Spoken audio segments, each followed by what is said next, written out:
Bismillahirrahmanirrahim. Assalamualaikum warahmatullahi wabarakatuh. Selamat pagi anak-anak semua. Pada hari ini berjumpa kembali dengan Bapak dalam pelajaran pendidikan agama Islam. Anak-anak sekalian, belajar agama Islam bersama Pak Mukhlis. Sebelum belajar, marilah kita berdoa bersama agar ilmu yang kita pelajari mendapatkan berkah dari Allah Subhanahu wa taala dan Allah Subhanahu wa taala mempermudahkan kita dalam mempelajari ilmu-ilmu agama khususnya. Berdoa dimulai. A'udzu billahi minasyaitonir rajim. Bismillahirrahmanirrahim. Raditu billahi rabba wa bil islami dina wa bi Muhammadin nabiyya wa rasula. Rabbi zidni ilma warzuqni fahma. Amin ya rabbal alamin. Anak-anak sekalian, pada hari ini anak-anak akan belajar tentang salah satu Asmaul Husna.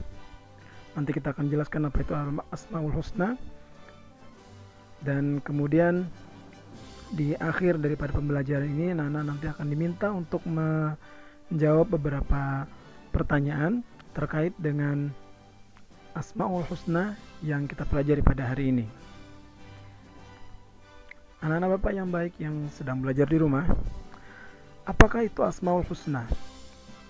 Nah, Asmaul Husna adalah nama-nama yang baik. Asma berasal dari kata ismun, artinya nama. Asmaun itu jamak daripada ismun, jadi artinya nama-nama. Husna artinya adalah baik. Jadi Asmaul Husna adalah nama-nama yang baik. Nama-nama siapa anak-anak?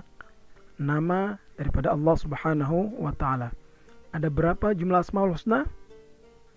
Ada yang tahu? Betul. Asmaul Husna ada 99 nama. Baik. Salah satu daripada 99 nama Allah Subhanahu wa taala yang baik yaitu disebut dengan Al-Mumit. Apa namanya? Al-Mumitu. Al-Mumit ini artinya adalah yang maha mematikan. Oke. Jadi segala sesuatu yang ada di muka bumi ini itu sesuatu yang tidak abadi, sesuatu yang bisa hancur, sesuatu yang hidup kemudian bisa mati. Nah, siapakah yang bisa mematikan tersebut? Yang mampu mematikan tersebut hanyalah Allah Subhanahu wa ta'ala. Adakah manusia yang bisa mematikan orang lain? Jawabannya sebenarnya tidak ada. Semuanya yang mengatur tentang kematian yang ada di dunia ini diatur oleh Allah Subhanahu wa ta'ala. Nah, anak-anak bisa melihat mungkin di tetangga kamu ada orang yang meninggal dunia karena sakit. Ada yang meninggal dunia karena kecelakaan motor. Ada yang meninggal dunia karena keluarganya mungkin ada yang meninggal dunia karena gempa bumi, tanah longsor, ataupun letusan Merapi, letusan gunung Merapi, karena banjir, dan lain sebagainya. Semua itu mereka awalnya hidup. Tetapi Allah berkata, mereka akan mati ketika sudah sampai umurnya, ketika ajalnya sudah menjemput, maka dia akan mati meninggalkan dunia ini. Begitu juga kita. Saya, Pak Guru, Ibu Guru, kamu ataupun orang tua kamu sendiri bisa saja mati. Kapan? Kapan saja. Tidak ada yang tahu. Karena salah satu yang tidak pernah ada ilmunya, yang tidak pernah dibahas kapan waktunya, itu salah satunya adalah kematian. Maka di dalam Al-Quran Allah berfirman yang artinya Allah menghidupkan seseorang, kemudian dia bisa mematikannya. Kapan? Ada yang dari bayi, kemudian lagi ketika remaja, ataupun ketika sudah dewasa, ataupun sampai tua. Tidak ada yang tahu. Tetapi yang pasti adalah kematian itu pasti akan datang. Maka ketika kematian itu sudah datang, lepaslah sudah keberadaan kita di dunia ini. Kalau sudah lepas keberadaan kita di dunia ini, maka yang ada hanyalah kehidupan akhirat. Kita akan mempertanggungjawabkan segala amal ibadah yang kita lakukan di dunia ini. Di mana? Di akhirat nanti. Nah, anak-anak sekalian, kalau kita mengingat mati, maka kita akan takut untuk berbuat kemaksiatan kepada Allah Subhanahu wa taala. Baik, anak-anak sekalian, selain daripada manusia, Allah juga mengatur semua bentuk kematian, semua bentuk kebinasaan yang ada di dunia ini. Misalnya, kamu melihat ada bunga yang layu, walaupun sudah disiram, tetapi dia tidak bisa tumbuh, dia mati. Siapa yang mengatur itu? Semuanya diatur oleh Allah Subhanahu wa ta'ala. Kemudian lagi, ketika kamu melihat gunung meletus, siapa yang menghancurkan, siapa yang membongkar lahar, siapa yang meletuskan gunung tersebut? Semuanya diaturkan oleh Allah Subhanahu wa ta'ala. Maka anak-anak sekalian, bukti-bukti tersebut, bukti-bukti bahwa Allah Subhanahu wa ta'ala mempunyai kekuasaan untuk mematikan makhluknya, semua ciptaannya, itu sudah nampak ada di depan kita. Seperti tadi yang kita sebutkan bahwa ada orang yang meninggal ketika bayi, ada orang yang meninggal ketika dewasa, ada sudah nenek-nenek atau kakek-kakek, baru dia meninggal. Oke? Dan semuanya tidak ada yang tahu. Maka dari itu anak-anak, mulai sekarang marilah kita persiapkan tiket kita untuk menghadapi kematian. Apa yang sudah kita persiapkan untuk kehidupan yang akan datang? Oke? Baik, maka dari itu mulailah untuk mempersiapkannya. Beramal ibadah, berbuat baiklah, terutama kepada kedua orang tua.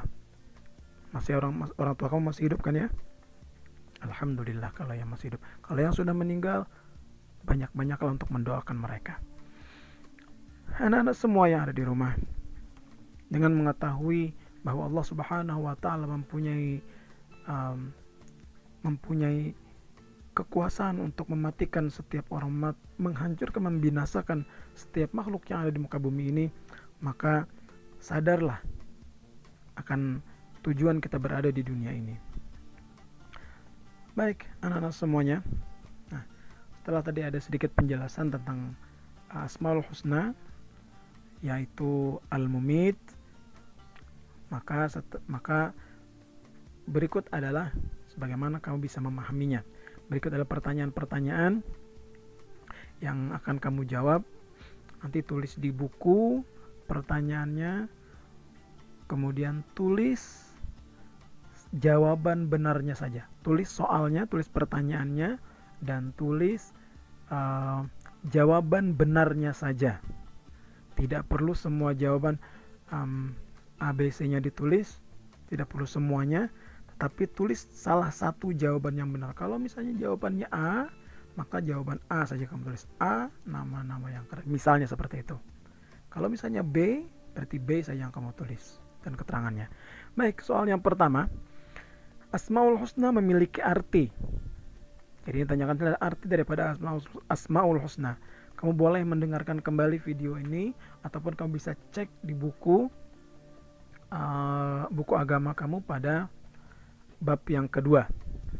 Oke? Soal yang kedua. Kematian setiap makhluk adalah atas kehendak Allah Subhanahu wa ta'ala.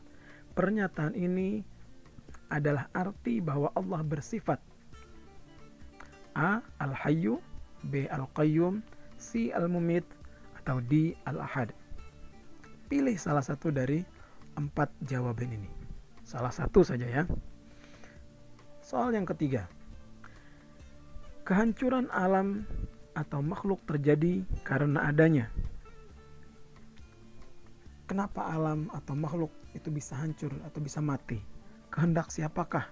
Kehendak apakah itu? Kehendak apa atau kehendak siapa? Jawabannya A, kehendak Allah Subhanahu wa taala, B, kehendak alam, C, kehendak manusia, dan D, kehendak malaikat. Pilih salah satu jawaban yang benar. Oke? Soal yang keempat, segala yang ada di alam semesta ini akan hancur dan binasa kecuali, pilih salah satu, A, masjid-masjid Allah, B, Al-Quran, C, manusia, dan D, Allah Subhanahu wa taala. Cari kecualinya. Oke? Soalnya nomor 5. Nah, soalnya nomor 5 tidak ada pilihannya, tetapi anak-anak diminta nanti untuk menuliskan jawabannya. Sebutkan 3 contoh bukti Allah Subhanahu wa taala memiliki sifat al-mumit. Oke, contohnya tadi di atasnya ada sudah beberapa penjelasan, walaupun tidak Bapak tulis di sini. Oke? Juga bisa kamu cari di buku kalau ingin mencari di bukunya. Baik, anak-anak sekalian, itu saja pelajaran kita pada hari ini. Semoga anak-anak bisa memahami salah satu daripada sifat Allah, salah satu daripada nama-nama Allah yang baik yang disebut dengan Al-Mumit. Dengan mempelajari sifat Allah Al-Mumit, diharapkan anak-anak kita semuanya paham, diharapkan kita semuanya bisa mengetahui dan bisa memahami dan kemudian menyelami arti daripada Al-Mumit, bahwa hanyalah Allah Subhanahu wa taala sendiri yang mempunyai kekuasaan untuk mematikan segala makhluk yang ada di dunia ini. Anak-anak jangan lupa untuk membaca bukunya. Ya, kamu sudah punya buku, bisa belajar di rumah.